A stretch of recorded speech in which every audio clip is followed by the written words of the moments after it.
Police in southern India have made 15 arrests after violent protests after moves to ban Islamic headscarves from colleges. The state of Karnataka has shut down all high schools and colleges for 3 days.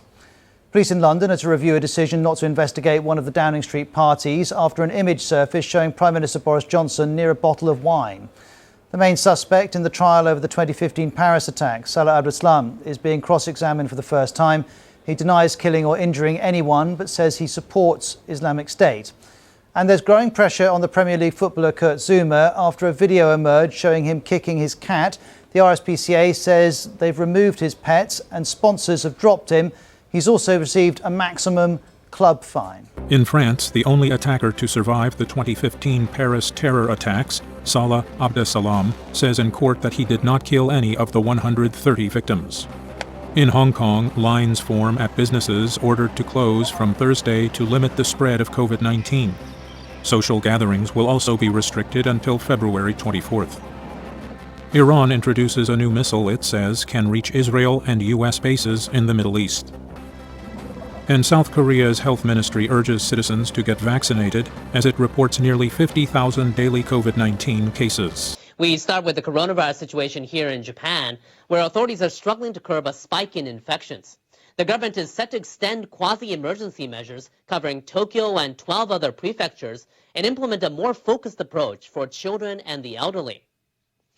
The capital reported more than 18,000 cases on Wednesday. The figure is still worryingly high, but could mark the start of a downward trend. It's the first week-on-week decline this year. The government has issued quasi-emergency decrees covering various regions in fits and starts. They now apply in 35 of the nation's 47 prefectures. The restrictions were set to expire on Sunday in 13 of them, including Tokyo, but will now be extended for 3 more weeks. Officials are also likely to expand the measures to cover the southwestern prefecture of Kochi, which is experiencing a surge in infections. In order to strike a balance between preventing the spread of infection and maintaining social and economic activities, I would like to make swift and flexible decisions and implement them on my own responsibility, while taking into account expert scientific knowledge. The Prime Minister is set to finalize the plan after consulting a panel of experts on Thursday. Data from the western prefecture of Osaka suggests out of the nearly 200,000 people infected with the Omicron variant, less than 0.1% have become seriously ill. Still, Japan's healthcare system is being overwhelmed as a record number of people are becoming sick in the current wave. Infections are increasing among the more vulnerable elderly population, as well as those with underlying conditions. Many are seeing their health deteriorate after contracting the virus. And experts are warning of another surge in the spring around the start of the new academic year in April. The operator of the crippled Fukushima Daiichi nuclear plant in northeastern Japan has released images captured by a robot inside the facility's #1 reactor. Tokyo Electric Power Company began a delayed survey of the reactor on Tuesday. The images show an accumulation of matter in the openings of pipes at the bottom of the containment vessel. The company says it cannot tell at this stage whether the matter is molten fuel. The Fukushima Daiichi plant underwent a triple meltdown in the wake of the earthquake and tsunami in March 2011. The release of radiation into the environment forced tens of thousands of people to evacuate their homes. Previous examinations have confirmed the presence of deposits believed to be fuel debris in the numbers 2 and 3 reactors, but not in the #1 reactor. Ukraine's ambassador to Japan says his country does not want a military conflict with Russia. He stressed Kyiv's determination to make every effort to defuse tension with Moscow. We completely stick to diplomatic efforts, and that's the only thing we want. That's energetic and active diplomacy from all sides to resolve the issue. Korsunsky made the remark Wednesday at a news conference in Tokyo in response to the massing of Russian troops along that country's border with Ukraine. The ambassador said that tens of thousands of Ukrainians are ready to fight on the streets against Russian forces if needed. But he said military action will not begin with Ukraine. Meanwhile, Japanese lawmakers have adopted a resolution saying changes to the status quo through force by any country must not be tolerated. It calls for diplomatic efforts to resolve the crisis by the governments of Japan and other countries. Korsunsky said the resolution is a very important message, not just in the case of Ukraine, but across the globe. He called for united action by the group of 7 countries, including possible sanctions against Russia. Turning now to India, where a ban on wearing hijab at schools in the southern state of Karnataka has sparked protests among students. Hijab is a headscarf worn by Muslim women. The ban was ordered by the local government last month, but the decision has angered both Muslims and Hindu students. Why are they implementing such rules right now? We were told, we were allowed that they're going to let us wear scarves. And now they're telling we cannot wear scarves. That is not acceptable. The uniform is the same for everyone, whether they're Hindu, Muslim, or Christian. They should abide by the rules and only wear hijab outside the gate. We told the students, and the school said they would take action, but many girls are still wearing them. Tensions have gotten so bad, the government has ordered educational institutions to shut down for 3 days. Now, a petition filed by one of the students with a local court was heard on Tuesday. It says wearing hijab is a fundamental right to religion that's guaranteed by the Constitution. Observers say the ban discriminates against religious minorities and threatens to stoke unrest, as the government of Prime Minister Narendra Modi pursues what they say is its goal of making India a Hindu nation.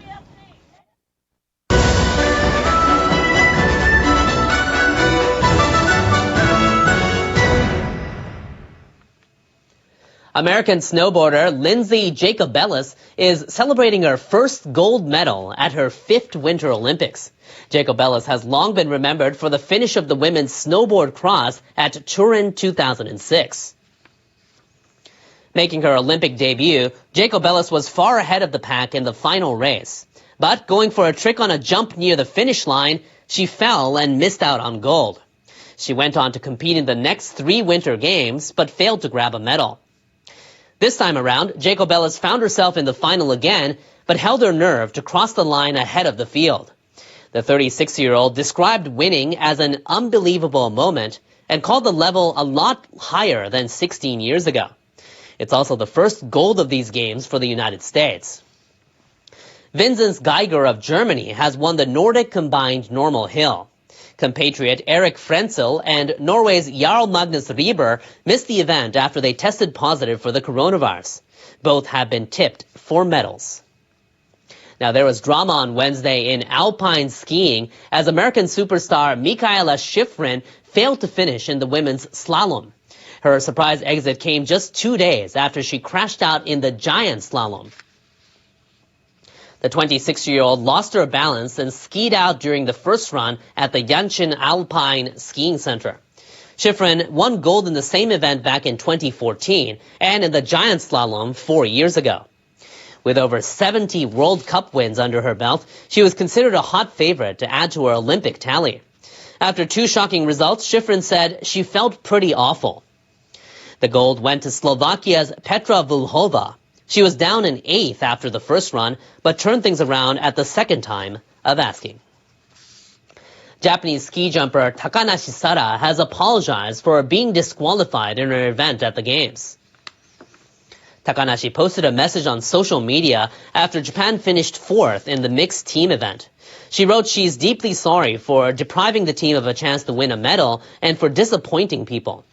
She also said the sport of ski jumping should not create a scene of confusion, but instead share joy among the athletes. That confusion happened Monday night. Takanashi and 4 other jumpers were disqualified for violations involving their ski jumping suits. There are many rules around the equipment used in the sport, and some say they are too strict. 2 athletes from Norway were disqualified. Their coach expressed anger over the decision. And a jumper from Germany was also affected. She wrote on Instagram she had never been disqualified after 11 years in the sport and could not understand the decision. Next, the Japanese Paralympic Committee has decided to provide smartphones to all Team Japan members heading to Beijing. The measure is in response to security concerns about a mandatory app. The Beijing Games require all participants, including athletes, officials, and reporters, to use the app to provide health checks as part of anti-coronavirus measures. Experts in Canada warn the app could make it possible for third parties to extract data from the phones. Japanese officials say 66 team members, including 25 athletes, will receive the phones before their departure and during the Paralympics. The Japanese government has also called on all Olympic participants to limit their use of the app and delete it as soon as they return to Japan.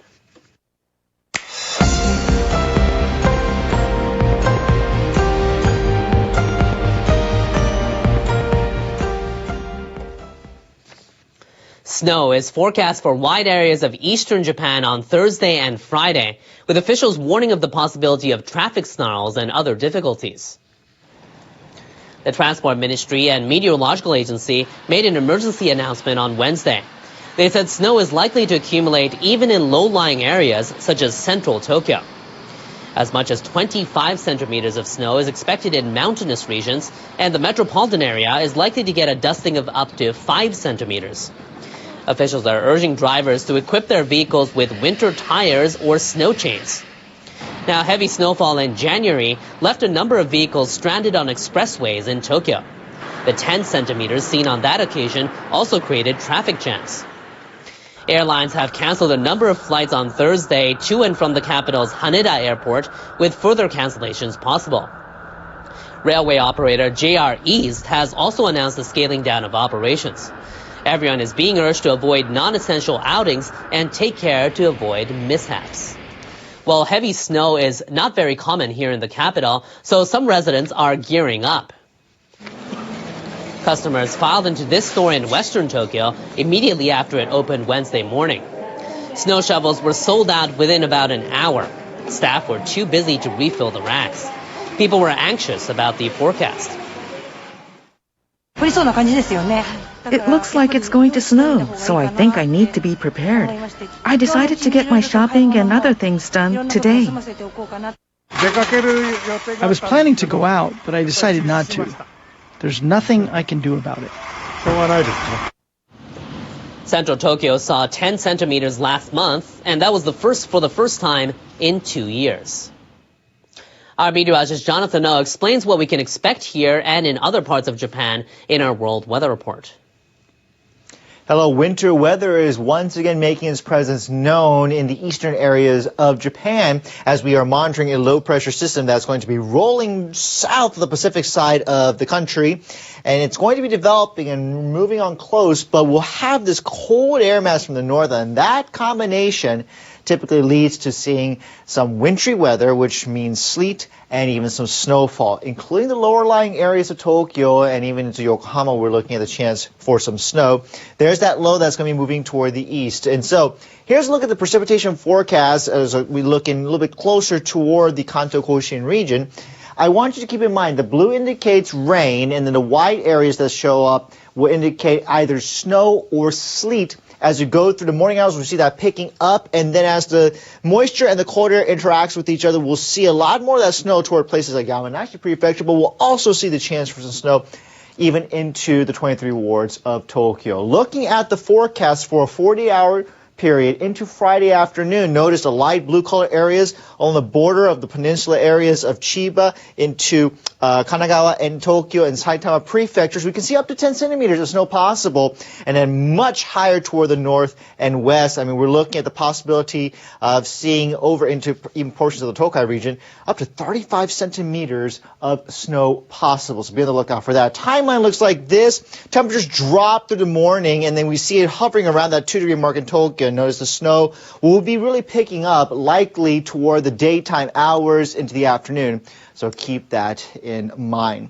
A bit of a blustery situation in the northern areas of Europe as we have this low really spinning around. Norway seeing some strong winds with some reports about 160 kilometers per hour. Avalanche concerns are a part of that because of the winds, along with the warm air for the western areas and central areas of Europe. Also look at the possibility of seeing some avalanche concerns going forward in time.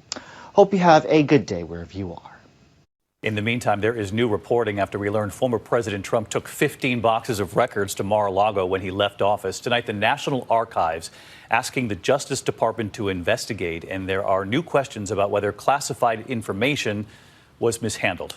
Here's our chief Washington correspondent, Jonathan Karl. The National Archives has asked the Justice Department to investigate former President Donald Trump's handling of official White House records, according to sources familiar with the request. The president took 15 boxes of documents and memorabilia to Florida when he left the White House, including letters he exchanged with Kim Jong-un. He wrote me beautiful letters, and they're great letters. We fell in love.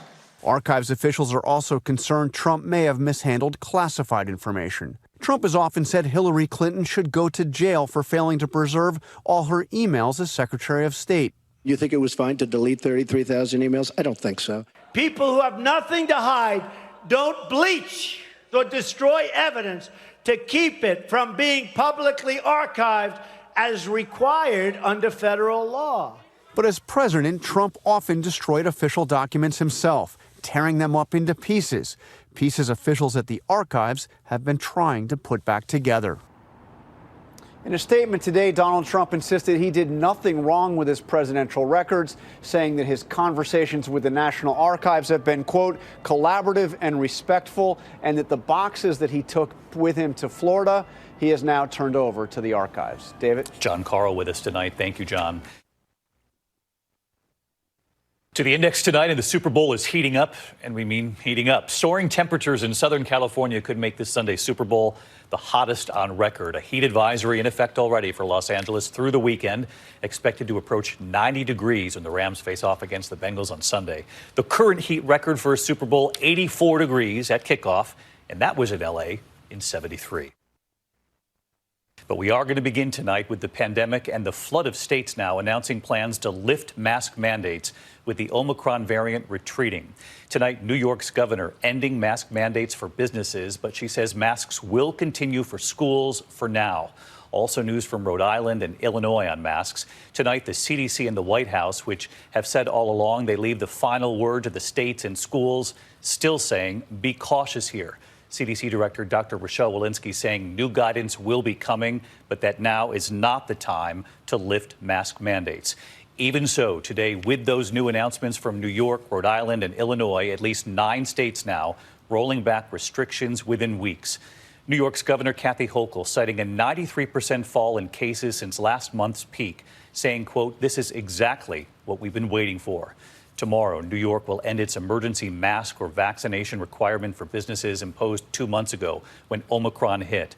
But masks will still be required at hospitals, healthcare facilities, public transportation, and in schools, as I mentioned. She said until March, after the February break. She said more guidance will be coming. And tonight, even as the debate over masks continues, whether to take them off now or wait a few more weeks, one thing does appear certain, at least for now, that we are headed in the right direction. And Dr. Anthony Fauci weighing in today about where he sees this all headed. ABC's Whit Johnson leading us off tonight. Tonight, with Omicron in retreat, a growing number of states moving to drop mask mandates, at least partially. New York ending its mask or vaccination requirement for businesses starting tomorrow. The governor pointing to a 93% drop in COVID cases. This is what we've been waiting for. Tremendous progress after 2 long years. And we're not done. Decisions will be left up to local officials. In New York City, which has often been the epicenters of these waves of the virus, there will still be a mask mandate on mass transit, and proof of vaccination will be required at restaurants, theaters, and arenas. I think it's a smart idea to keep it going a little bit longer in the city because we have more people. And the governor stopping short of lifting masks in schools until at least early March. Today, Rhode Island and Illinois dropping mandates like New York. At least 9 states now rolling back restrictions within weeks. I think all of us are getting tired of wearing masks, that's for sure. It's with a big feeling of relief to get back to normal. I think a lot of the other business owners are just going to be so excited. Massachusetts joining Connecticut and dropping school mask requirements on February 28th. It's time to give our kids a sense of normalcy and lift the mask mandate. With new cases in the U.S. plunging nearly 70% in the last 3 weeks, there is growing pressure on public officials to drop the mandates. But the entire country is still seeing high levels of transmission, and the White House isn't backing down on the federal recommendation that most Americans should mask up in indoor public settings and schools. When you are in a high transmission area, which is everywhere in the country, you should wear a mask in indoor settings, including schools. As states move on their own, the CDC director today pressed repeatedly for specific guidance on how to ease restrictions. We are working on that guidance. We are working on, following the trends for the moment. What I will say, though, is, our hospitalizations are still high. Our death rates are still high. So as we work towards that and as we are encouraged by the current trends, we are not there yet. And tonight, Dr. Anthony Fauci telling the Financial Times the U.S. is heading out of, quote, the full-blown pandemic phase of COVID-19, adding these decisions will increasingly be made on a local level rather than centrally decided or mandated. There will also be more people making their own decisions on how they want to deal with the virus. Fauci says there is no way we are going to eradicate this virus, but I hope we are looking at a time when we have enough people vaccinated and enough people with protection from previous infection that the COVID restrictions will soon be a thing of the past. Yeah, well, let's hope so. Really encouraging words from Dr. Fauci today. Whit Johnson back with us live tonight. And Whit, I want to ask you about, he also talked about Americans might need boosters in the future if we're going to live with COVID in society. What did he say? Well, David, Dr. Fauci says he doesn't think regular vaccine booster shots will be needed for everyone. For example, if you're a normal 30-year-old with no underlying health conditions, you might only need a booster shot once every 4 or 5 years. But it would be different for different people, and it would include health and risk factors. David? Perhaps the way forward. Whit Johnson tonight. Whit, thank you. Immediate impacts on the U.S. automakers. The auto industry has already been dealing with supply issues, chip shortages, sending prices soaring. So tonight here, the prices you're paying for new cars in this country, and this number, 82% of all sales last month alone were above the sticker price. So what can buyers do, and the opportunity if you want to sell your car? Here's ABC's Ariel Reshef. Tonight, with soaring demand, microchip shortages, and supply chain issues, buying a new car has never cost more. The average price of a new car in December was a record-breaking $47,077. That's nearly $6,000 more than a year before. And some dealers are selling new cars well above the sticker price. In fact, industry experts saying 82% of new vehicle purchases in January were above the manufacturer's suggested retail price. If you're out there, you have paid over sticker price, you're definitely not alone. The overwhelming majority of new car shoppers are also doing the same. Ford says about 10% of their 3,000 U.S. dealerships are doing it. And in an earnings call last week, CEO Jim Farley warning them to stop. We don't like making our customers wait, and we're taking action to ensure that they don't pay unreasonable markups.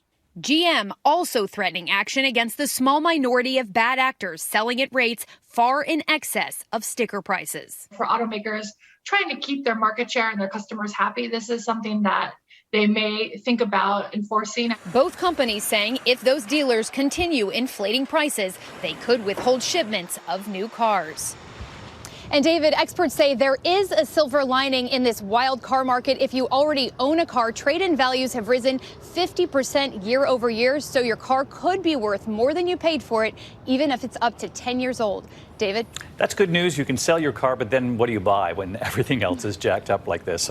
Ariel, that's the problem right now. Thank you so much again tonight. To Beijing tonight and to the drama unfolding at this hour at the Winter Olympics, the mystery of a medal ceremony postponed. Officials abruptly withholding gold medals for 6 Russian figure skaters. The American team waiting for its silver. So what's going on here? ABC's Marcus Moore from Beijing tonight. Drama at the Winter Games tonight after the medal ceremony for the figure skating team event was abruptly postponed. The International Olympic Committee only revealing that the decision involved a legal matter. The situation arose today at short notice, which requires legal consultation. There's legal implications involved in this. The Russian team taking gold in the competition, followed by Team USA and Japan.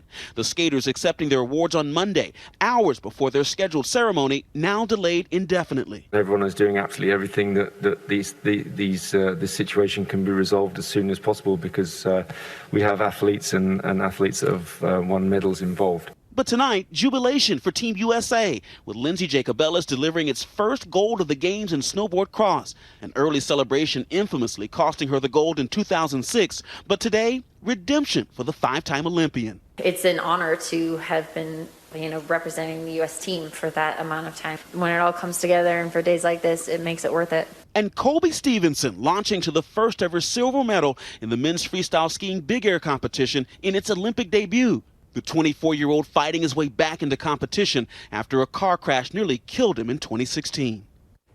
David, back to that team skating issue. Details right now are extremely vague, but we could learn more about the situation in just a few hours when the International Olympic Committee holds its daily briefing here in Beijing. David? All right, you'll keep us posted for sure, Marcus. Thank you. Tonight, authorities are investigating an alleged rape on board a United Airlines flight. Investigators say the victim was sitting in business class on a flight from Newark to London. The woman says another business class passenger assaulted her. The crew alerting police, the man was taken into custody upon landing. United tonight saying it is cooperating with the investigation. Another manhunt underway, this time in Houston, after a horrific road rage incident. A 9-year-old girl was shot in the head riding in the family SUV to the grocery store. Authorities say the family wasn't even involved in this incident. Tonight, here's surveillance of the aftermath now and a warning. It is disturbing. ABC's Maria Villarreal in Texas tonight. Tonight, an urgent search for the person who shot 9-year-old Ashanti Grant riding in the back of her family's SUV as they drove to the grocery store. Road rage, EMC shot out the window and into the air. The family pulling off the freeway and into a gas station. A mother's piercing scream caught on surveillance video obtained by ABC station KTRK. Within minutes, first responders on the scene. Ashanti's grandmother tonight shattered. He's just dumb. He cried so much, there's no more tears left. She's the sweetest little angel. Police believe this may have started with 2 vehicles racing on Houston's Southwest Freeway last night. The family of 4 not involved, but somehow caught in the middle. They drove and started shooting into the Tahoe, and sadly enough, a little 9-year-old girl was shot in the head. The family describing the shooter's vehicle as a white GMC Denali with a Hispanic male and female inside. We're going to do everything we can to find these individuals. Just another tragic incident that has occurred, and so prayers for this family and that little girl. David, this is a parent's worst nightmare. Tonight, that little girl is fighting for her life. After undergoing surgery, her parents are by her side and praying that the swelling around her brain will go down. And David, this is the 3rd child shot recently in the Houston area. Everyone pulling for that little girl, Maria. Thank you. Breaking news from Buffalo, New York. The shooting outside McKinley High School there. Students sheltering inside for hours. Law enforcement then rushing in, and police say a student and a security guard were shot. And tonight, the search now for the gunman. Here's our Chief Justice correspondent, Pierre Thomas. Tonight, reports of shots fired at a high school in Buffalo, New York. Again, police racing to the scene and parents afraid. Report of a shooting at McKinley High School. The shooter dipped around the school, going back towards the bike path. Possibly 2 people shot. A security guard shot in the leg and a student wounded, raced to a nearby hospital. The gunfire erupted after school had ended when 2 groups of people were arguing near a parking lot on campus. The gunman still at large and the school placed on lockdown, with about 100 students still sheltering in place. The building was cleared and everyone is safe inside the building at this time. David, the student who was shot has not been identified, but we're told the young person is undergoing surgery tonight. The security guard is expected to be okay. David? All right, our Chief Justice correspondent, Pierre Thomas. Thank you, Pierre.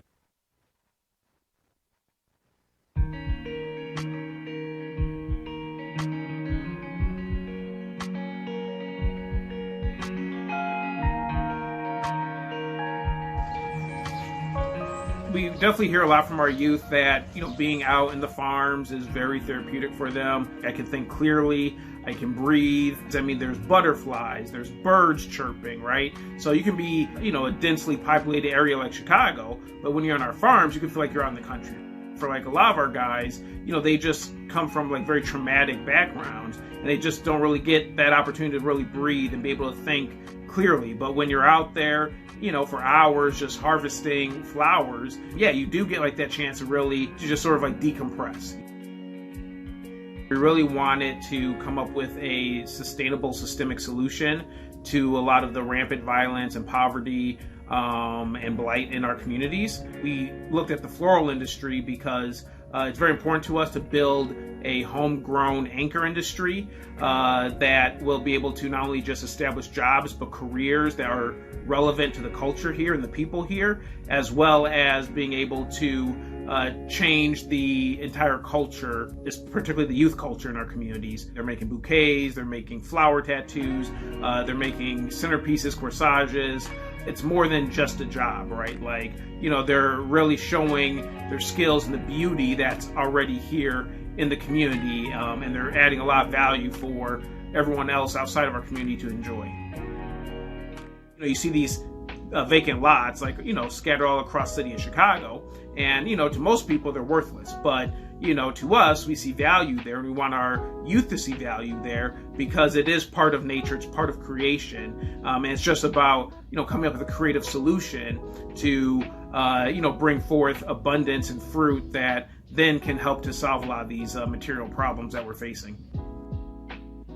I think like long term, we're hoping that the floral industry and flowers becomes a central part of the African American story and of our youth culture. I look at like many of the kids who we have in our program, and if Southside Blooms didn't provide this platform, many of them would have been, elsewhere and probably, just looked at as like another gangbanger who is going to become another statistic, right? It's very important for us to show the world that, hey, these kids have something to offer. Their lives are worth preserving, their lives are worth saving.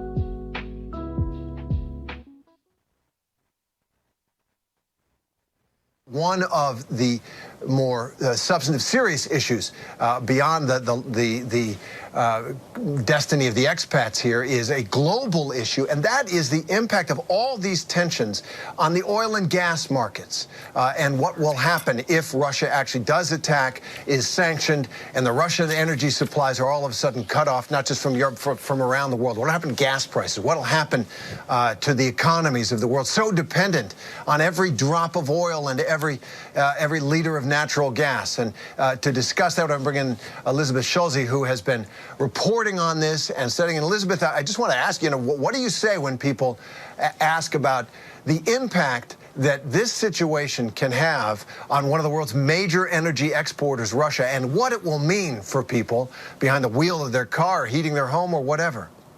Well, Terry, the key thing to remember here is that prices in the oil and gas markets, like so many other markets, are all about expectations for supply and demand. And as you say, Russia is a major player in these markets. It is the second largest producer of natural gas in the world, the third largest producer of crude oil. And those commodities directly affect the prices that you pay at the pump or the prices that you pay for your electricity and heating bills. So I've been talking to analysts, and one of the concerns that they have is that if the U.S. and European and NATO allies impose sanctions on Russian exports of oil and gas, that would disrupt the market. But at the same time, there is a fear that President Putin could then retaliate by further cutting off supply of oil and gas to the rest of the world. This would come at a time when we are already seeing shortages in those markets and seeing very strong demand. And as you know, supply shortages, strong demand, that means higher prices. We are already seeing a run up in energy prices because of this dynamic and because of these tensions between Ukraine and Russia.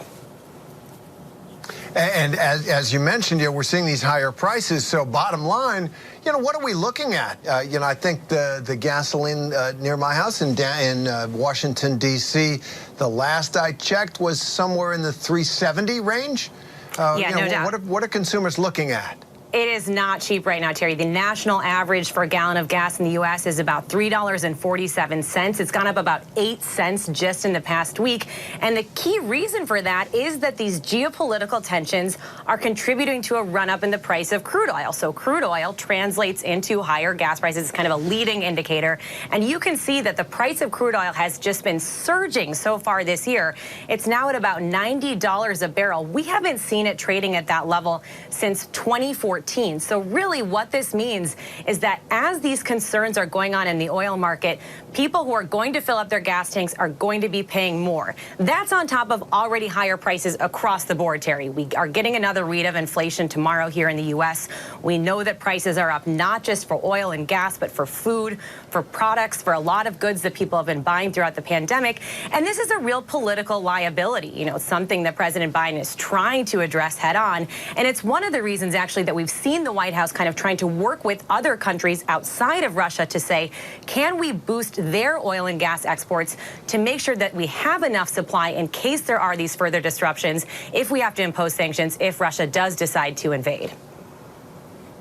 And we heard President Biden talk about that, about restoring some of the natural gas that Germany would lose if that Nord Stream pipeline doesn't go through, for example.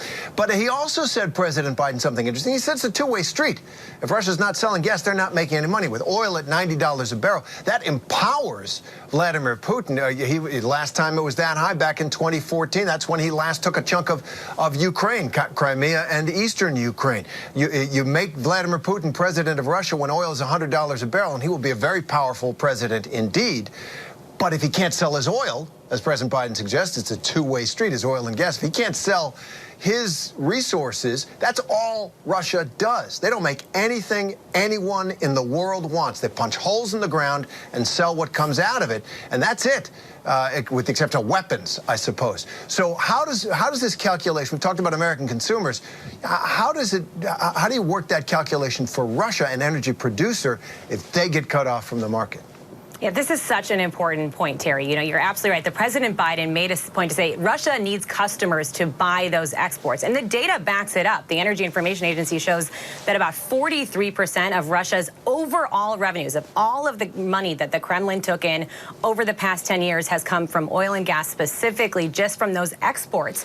So if it's not able to sell that, it's not bringing in that money. And that's a political problem for President Putin. And certainly he's aware of that reality. At the same time, we've seen kind of this preemptive strike on the part of European countries and NATO countries to try to boost their imports from other countries outside of Russia. So interestingly, we've seen a huge surge of natural gas that's coming from the United States go towards Europe, and they have stockpiled this natural gas. Analysts I've talked to say that they are now kind of prepared to have the stockpiles ready in case there is this sort of cutoff, which would mean they don't need to be buying that gas from President Putin. And that would be a political problem for him. You know, it's certainly a problem on top of the existing economic penalties that the U.S. is threatening. You know, they're not just threatening sanctions on oil and gas. They're saying they're going to target all sorts of other markets like semiconductors. So the crippling effects on the Russian economy could be equally as bad as what we see, along with the price hikes that American and European consumers could pay too at the pump, for example. That's fascinating, Elizabeth. And the long-term impact on the reliability of Russia as a seller of these energy resources. Look, if your local gas station is the site of a shootout every few weeks, you aren't going to go there very much. People might not trust. They might want to diversify out of their dependence on Russian energy sources. And that is another part of this high-stakes calculation in the energy markets, which has so much to do with what's going on here. Elizabeth Schulze, thanks very much. Thanks so much, Terry.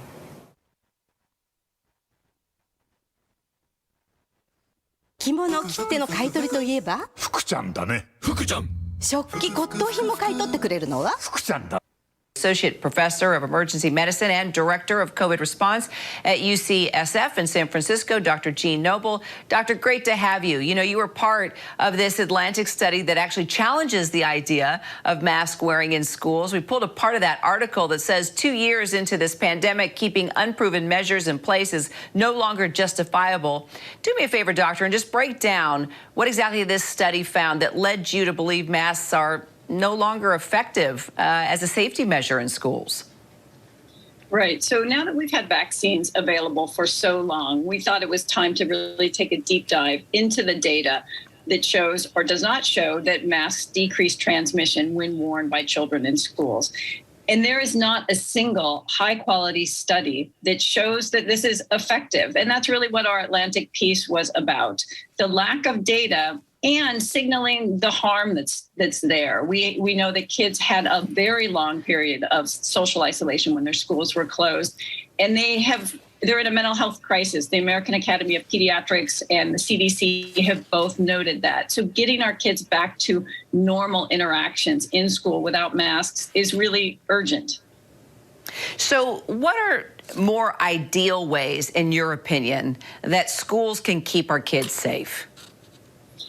They can promote vaccination. So our vaccines are highly effective. But parents and teachers should also realize for the unvaccinated child, COVID represents a flu-like level of risk of serious illness and death. So if parents were okay sending their kids to school in previous flu seasons, they don't need to be more worried about their unvaccinated child getting COVID and the consequences from that now. But fortunately, all school-age kids have been eligible to receive that highly effective vaccine for more than 3 months now. So vaccine is the way to go, not good data on masks. And for the unvaccinated, the 6-month to 4-year-old kids who will be eligible for vaccination soon, their level is flu-like. So not to be overly worried about it. Okay, well, this definitely makes sense to me as a parent, and that's interesting how you brought up the issue of the flu, and I think of how many times my kids got the flu prior to COVID, so that helps it register for me as a parent, that's for sure. So what's your advice then to other parents like me who, you know, I'm not against, I'm for my kids making a choice, and they are. I have twins. One has decided to wear a mask, the other one isn't. So I'm all about choice, and I'm okay about them not wearing masks. But to other parents who are on the fence, haven't made a decision, what is your advice to those who are against lifting these mandates? I'd say the absence of a mandate does not mean you have to stop sending your kid to school in a mask. It simply means it's not a requirement. People can take it slow. People have different senses of risk, and their own risk assessment can be done in consultation with their family physician. So this just means that those who are ready to take off their masks should get to do so. And those who have really vulnerable members in their household, and I mean, you know, someone on chemotherapy, someone with an organ transplant, someone for whom the vaccine really does not have the same level of effectiveness, they may choose to upgrade their mask. And that's okay. That's a reasonable, nuanced decision. We're just saying we don't need to mask large, healthy, young populations. So why not wait until every kid gets vaccinated? I'm just playing devil's advocate here, right? Because that's coming soon. Right. I would say if there were no harms attached to the masking, we could wait. We could wait until the vaccines were at 100%, which would take years probably. But there are harms. You know, we have English language learners, millions of them in our California school districts alone, who are really at a significant disadvantage for having to wear masks, to not being able to read the lips of their instructors or fellow students. It impedes social and emotional development. We have a hard time, even adults, recognizing and interpreting complex facial expressions when half of our faces are covered. We really need to get our kids back to normal urgently. And that's the push for now, and to not wait any further. So then parents might be saying, okay, what are the harms related to wearing masks? Yeah, we have seen a decrease in our educational attainment in kids. Both reading comprehension, kids who suffer from speech challenges are further behind. We have this mental health crisis that I alluded to, and we know that this is interfering with social and emotional connections. We have accumulating data and studies on that. So it hurts academic development, educational attainment. It hinders social and emotional development. And when we need to put our kids on a road to recovery because they have been, really under stress for the last few years, to wait any longer just doesn't make sense. Dr. Jean Noble, so glad to have you with us, really. I mean, this conversation was terrific. You really, you beat through a lot of the myths and just were very transparent about the research and what you've learned. Appreciate you very much. Thanks so much for having me. 着物切手の買い取りといえば福ちゃんだね福ちゃん食器骨董品も買い取ってくれるのは福ちゃんだね福ちゃん即日出張まとめて高価買い取りいたします。福ちゃん福ちゃんだね。着物切手の買い取りといえば福ちゃんだね。福ちゃん食器骨董品も買い取ってくれるのは福ちゃんだね。福ちゃん即日出張まとめて高価買い取りいたします。福ちゃん福ちゃんだね。Now turn to the simmering pressure at the Russian-Ukraine border. In the wake of high-level diplomatic talks and just days after the White House warned that Russia could invade Ukraine any day now, well, tensions are still running high. Both sides set to begin military drills. For what you need to know, let's bring in Assistant to the Secretary of Defense for Public Affairs, John Kirby. John, thank you for being with us. There has been so much back and forth, mixed messages here coming from the Kremlin, coming from other world leaders. So if you can put this into perspective for us and cut through that, what do you believe Putin wants, and what will it take for him to de-escalate?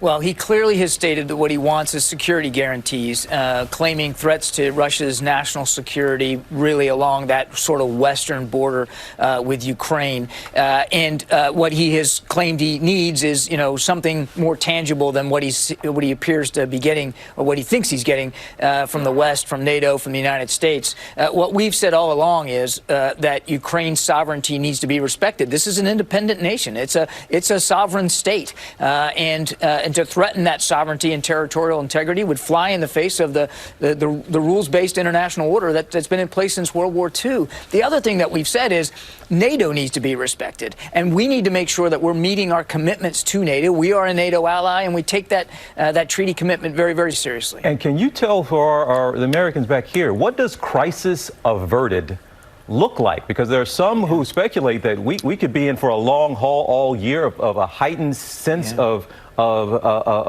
just conflict here. Mm-hmm. So what does crisis averted look like? That's a terrific question. And as we've sat down at the negotiating table with Mr. Putin, we have laid out proposals that we're willing to consider doing, like changing the offensive missile capability structure there in Europe, like altering the size and scale of our exercises if the Russians would reciprocate. And look, Mr. Putin can easily take this crisis and avert it from any further consequences by simply removing some of those forces from his the western part of his country, moving them away from the border with Ukraine, and being serious about sitting down and trying to find a diplomatic path forward. We have laid out that path for him. All he has to do is sit down and take that path. And to your point, we could easily avert the crisis. And John, can you explain to the average American who's watching all of this unfold what's at stake for that part of the world, and what's at stake for our country in this potential conflict? One of the worst cases here is the potential for armed conflict, for war on the European continent. We haven't really seen that play out, since the Balkans in the 1990s. And that's at stake here. I mean, if he decides to invade Ukraine, it could actually become an armed conflict, and that means casualties. That means death and destruction. It means refugees. It means a potential humanitarian crisis. There's a lot at stake here if he decides to further invade Ukraine. And nobody needs to see that happen. It doesn't have to happen. What also could be at stake here is a chance to really find some diplomacy here, to find a way through this in a peaceful way that doesn't resolve in those kinds of conflicts and those kinds of deaths or civic destruction. It's interesting. One of the things Mr. Putin says is he doesn't want to see a strong NATO. And we know he would love to see NATO divided, but he doesn't want to see a strong NATO on his western flank. Ironically, that's exactly what he's getting, because as he continues to make these threats, as he continues to build forces up along that border with Ukraine and in Belarus, and now he's well up over 100,000, what he's done is solidify the alliance. He's actually brought the alliance even stronger together than it was before. And as you can see, not just the United States, but other countries are now putting forces on NATO's eastern flank. So the very thing he says he doesn't want, he's actually getting through these actions. And sir, one other thing, I don't want you to necessarily draw a line just there at the border, but is there some line that Putin could cross into Ukraine that will signal to the U.S. that he has gone too far, not just physically too far, or will it take some kind of violent and armed action? You get what I'm saying? Hey, can he just be to a point that we consider this is an invasion, this is an act of war, or will there have to necessarily be some type of actual force?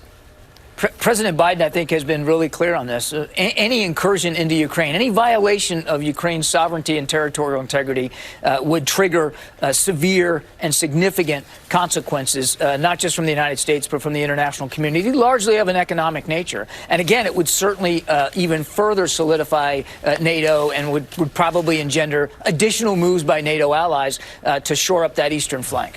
We know you are a busy man. John Kirby, Assistant to the Secretary of Defense for Public Affairs, and we appreciate your time in joining us on the program today. Thank you. Glad to be here. Thanks.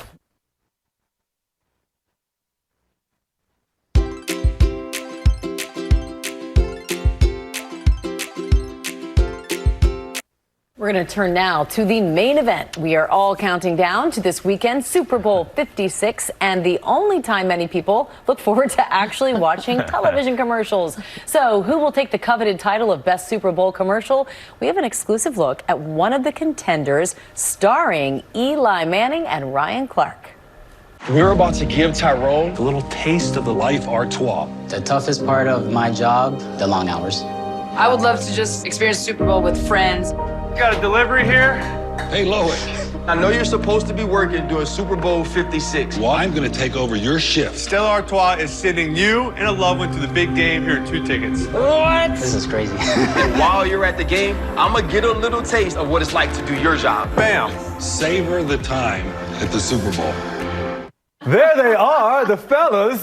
Good to see you both. And Eli, you all actually teaming up with Stella Artois here, and you all are surprising some bartenders. You surprised a bartender by telling the bartender you're going to cover her shift for her on Super Bowl Sunday. Now, I thought this was a gimmick, but you're actually going to work a bartending shift on Sunday?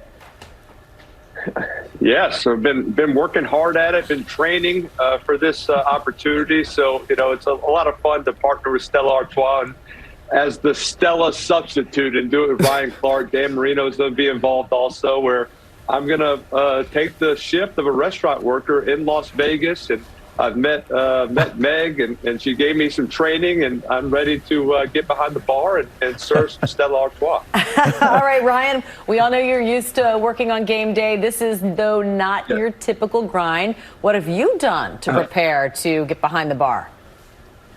Well, listen, as a Stella substitute, I've been preparing for this my whole life. Eli knows this. We're from New Orleans. When you're from New Orleans, you understand how to work the bar from the day that you're born, being on Bourbon and being in the French Quarter. But look, I met Tyrone a few weeks ago, and, I let him know that he'd be going to the Super Bowl. And since then, I've been working on just popping those Stella Artois bottles just so people could savor life the way that you're supposed to. So we get an opportunity to send them to the game with someone they love, and we're going to try to do their jobs just for a shift, though, because I don't want the bar to shut down because I'm not good enough at doing what Tyrone does. Okay, and as you say that, we have to know you all are surprising them by giving them the day off, but they're getting to go to the Super Bowl, so they're getting a whole package here. But we got two guys here who we got to hear your predictions on a couple of things. One, Eli, is Tom Brady going to stay retired?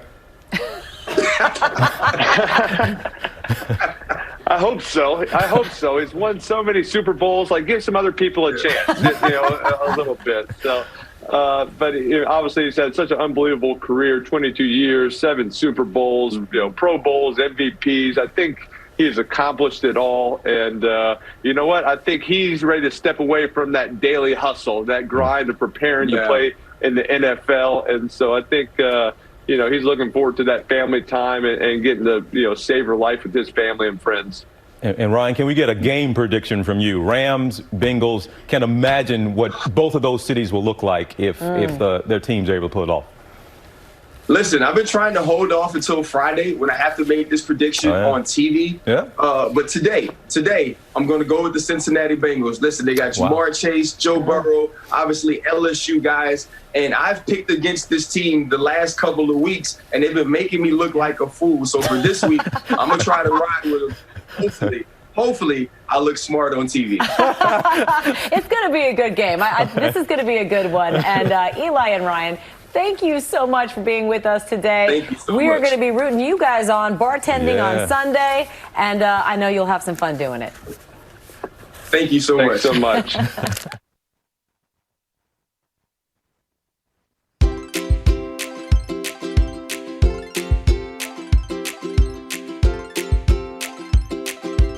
All right, Dr. Ashton, we have some non-sports questions for the good doctor here. Up first here from our viewer, are there any drugs helpful for weight loss that are available now and safe? When should you talk to your doctor? So important. So first of all, when should you talk to your doctor? If your body mass index is 30 or above, or you qualify as severely overweight or obese, I want to be crystal clear. This is not about willpower. This is not about intelligence. This is not about commitment. This is a medical condition. And so there is a society of obesity medicine. People get board certified in this. Healthcare providers can treat this medically with either FDA-approved medications or in some cases surgery, because it's really a matter of treating it aggressively or waiting for and dealing with the inevitable consequences that come along with those conditions. So there are 6 FDA-approved weight loss medications that have been found in clinical trials to be safe and effective. They do require a prescription. Of course, they can have side effects. They're not for everyone, but they can be life-changing. And the key is really to talk to a healthcare provider who is educated and credentialed and informed about this so that you can partner with that person and manage this long term. I could talk about this for an hour because it is so important and so few people know that there is medical help. As I say to people, if you had high blood pressure, you would treat it. This should be thought of the same way. Drop the stigma, get medical help. Dr. Ashton, we thank you as always, folks. Keep the questions coming to Dr. Ashton on her Instagram at Dr. J. Ashton. 富士フイルムスーパーカップ2022連覇を果たした J リーグ王者と進化し続ける天皇杯王者新たなるシーズンの幕開け王者同士の戦いを見逃すな2月12日キックオフ You've heard me say again and again that the Republicans seem to be having a limbo contest with themselves to see how low they can go.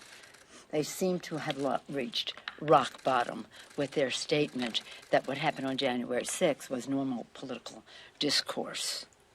Legitimate political discourse. I've also said that Republican Party, country needs a strong Republican Party. They've made great contributions to our country. I say this to Republicans all the time. Take back your party from this cult. Take back your party. America needs a strong Republican Party and a strong Democratic Party.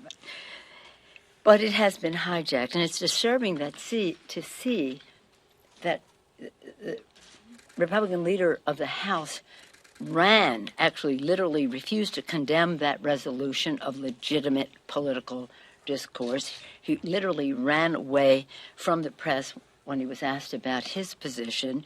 The Republicans can run, but they cannot hide from what happened on January 6th to call that legitimate political discourse. 140 law enforcement officers were wounded. Some people died. It was an assault on our Capitol, our Congress, more importantly, assault on our democracy. They can run, but they can't hide. You've heard me say again and again that the Republicans seem to be having a